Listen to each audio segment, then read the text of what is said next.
নমস্কার দিদিভাই দাদা ভাইরা, সাধনা রান্নাঘরে তোমাদের সবাইকে স্বাগত। আজকে তোমাদের সঙ্গে পোহা রেসিপি আমি শেয়ার করব।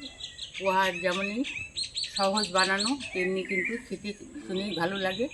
বাচ্চা থেকে বড়রা সবাই খেতে ভালোবাসে। স্বাস্থ্যের পক্ষে যেমনই পুষ্টিকর ও হেলদি। তো চলো তোমাদের সঙ্গে পোহা রেসিপিটা শুরু করে নেওয়া যাক। এখানে আমি 1 প্যাকেট পোহা নিয়েছি। এখানে একটা বড় বাটি নিয়েছি। এই বড় বাটি মেপে 1 বাটি পোহা নিয়ে নেব।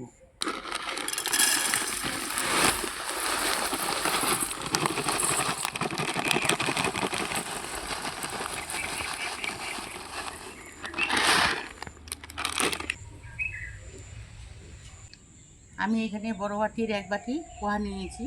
তোমরা এই পোহাটাকে কম বেশি করে নিতে পারো। যেহেতু আজকে আমরা বাড়ির সকল মিলে এই পোহা খাবো, তাই বড় বাটির 1 বাটি আমি বেশি করে পোহা নিয়েছি। এখন পোহাটাকে আমি একবার জল দিয়ে ধুয়ে দেব। এরকম ঝুড়ি নিয়েছি, এই ঝুড়িতে দিয়ে দিচ্ছি।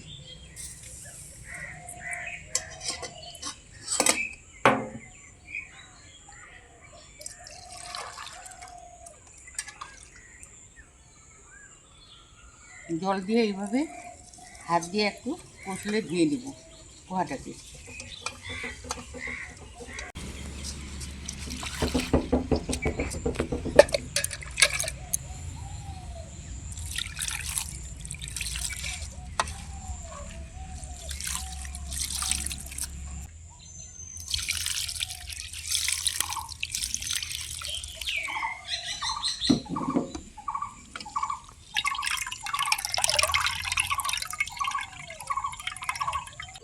পরিষ্কার করে পোহাগুলোকে আমি ধুয়ে নিয়েছি। যেহেতু পরিমাণে বেশি রয়েছে, তাই এইভাবে একটু ঝুড়ির মধ্যে চেলে দিয়ে জলটাকে ঝরতে দেব।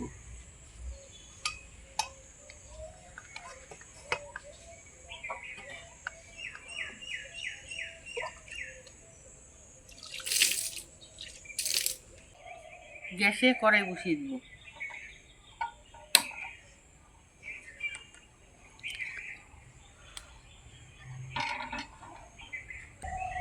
কড়াইটাকে গরম করে নিয়েছি। পোহা বানানোর জন্য প্রথমে সর্ষের তেল দিয়ে এখন কিছু চিনেবাদাম ভেজে নেব।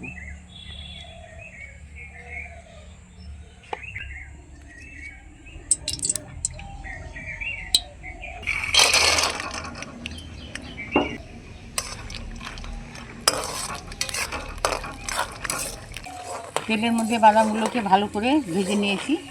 এখন তেল থেকে তুলে নেব।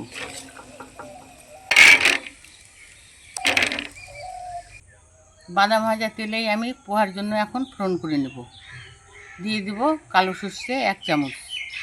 তোমরা যে কোনো ফোড়ন করতে পারো, এখানে জিরেও ফোড়ন করতে পারো। আমি সর্ষে দিয়ে ফোড়ন করে নিচ্ছি।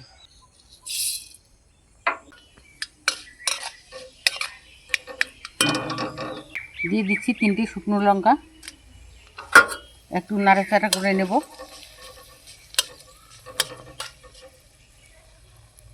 শুকনো লঙ্কা আর সর্ষে আমি নাড়াচাড়া করে নিয়েছি। এই পর্যায়ে দিয়ে দেবো 2টো পেঁয়াজ কুচি। আগের থেকে আমি কুচিয়ে রেখেছি।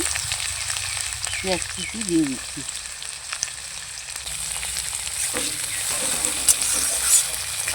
এখন পেঁয়াজগুলোকে একটু লাল লাল করে হালকা ভেজে নেব। পেঁয়াজ কুচিগুলোকে আমি হালকা একটু লাল লাল করে ভেজে নিয়েছি। এখন দিয়ে দেবো 2টো কাঁচা পাকা লঙ্কা কুচিয়ে নাও দিয়ে দিচ্ছি। কিছুটা পরিমাণে কারি পাতা।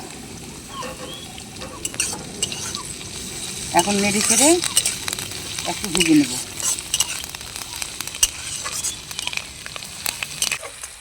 পেঁয়াজের সঙ্গে কারি পাতা আমি কিছুক্ষণ হালকা করে ভেজে নিয়েছি। সামান্য এখন হলুদ দিয়ে দেব। খুব অল্প পরিমাণে দিচ্ছি হলুদ। হলুদ দিয়ে আর একটু নাড়াচাড়া করে নেব। হলুদ দেওয়ার পরে পেঁয়াজের সঙ্গে হালকা করে ভেজে নিয়েছি। এখন ভেজে রাখা বাদামগুলোকে দিয়ে দিচ্ছি আর জল ঝরিয়ে রাখা এই পোহাগুলোকে দিয়ে দিচ্ছি।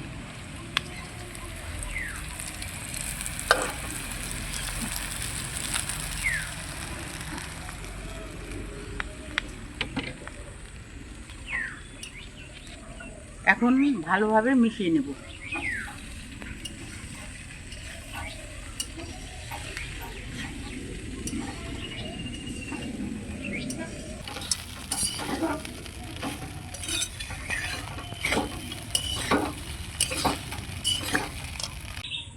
সব কিছুর সঙ্গে পোহাটাকে মিশিয়ে নিয়েছি। স্বাদ মতো 1 চামচ লবণ দিয়ে দেব।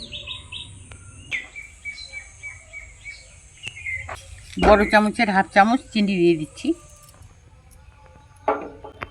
পোহার সঙ্গে ভালো করে মিশিয়ে নেব।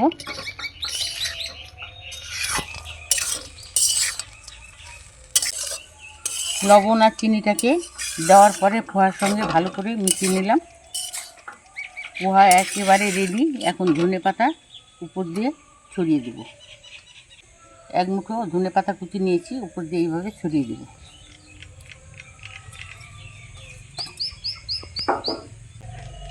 দুই সেকেন্ডের মতো নেড়ে চেড়ে নেব।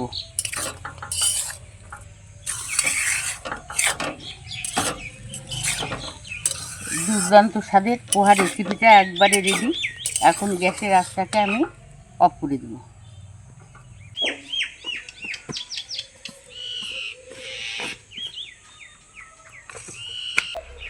দিদিভাই দাদাভাইরা, 10 মিনিট সময় নিয়ে এই পোহা বানানো খুবই সহজ। 10 মিনিট যদি তোমাদের হাতে থাকে, একবারে ঝটপট করে এই পোহা বানিয়ে খেতে পারো। যখনই খিদে পাবে বা জল খাবারে দিচ্ছে হবে, এই পোহা বানিয়ে খাবে, পেটটাও ভরবে আর অন্য কিছু খাওয়ার প্রয়োজন হবে না। তো আমার রান্নাগুলো ফলো করবে আর চ্যানেলটাকে সাবস্ক্রাইব করে আমার পাশে থাকবে। এখন আমি পোহাটাকে অন্য পাত্রে ঢেলে নেব।